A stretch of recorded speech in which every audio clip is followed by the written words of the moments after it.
Откако најголемите политички партии побараа одложување на изборите, председателот Стево Пендаровски свика итна лидерска средба за утре. Ги повика лидерите на СДСМ, ВМРО, ДПМН, ДУИ, ДПА, БЕСА, Алтернатива и Алијансата на албанците, како и премиерот Оливер Спасовски и спикерот Тала Џафери.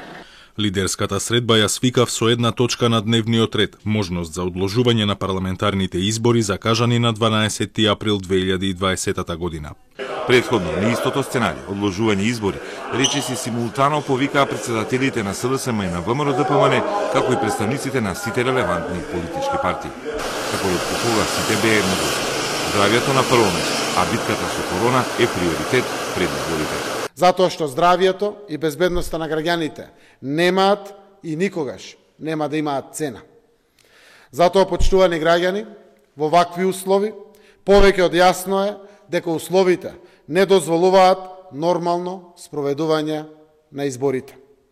Наместо во организација на изборите, сега е време секој еден ресурс и човечки, и институционален, и политички да се стави во функција на заштита на граѓаните и борба со вирусот.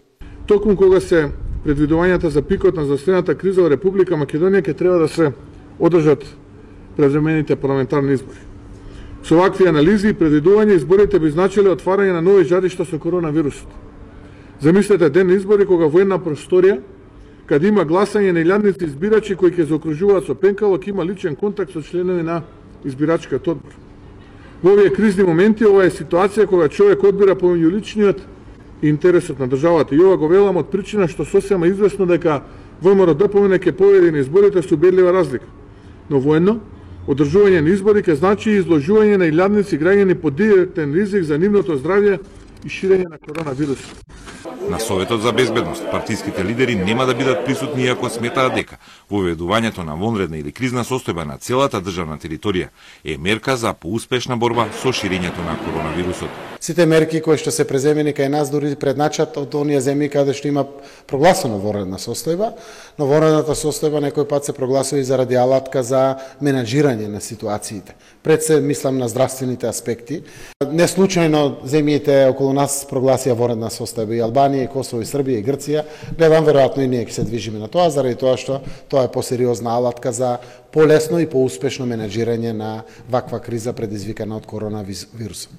Може би воведување на ограничено движење во определен период од 2 недели, може би 3 недели, тогаш се надевам дека ризиците за ширење на коронавирусот ќе бидат до тоа мера намалени што може би и ќе се справиме со првиот бран кој што е во сериозен налет и за кој што пик го очекуваме во деновите кои што следат. Така што веднаш апелирам до надлежните во државата да прогласат кризна состојба на целата територија на државата. За сега лидерите не предвидуваат кога би се одржале евентуалните избори поради многуте неодговорени прашања со пандемијата.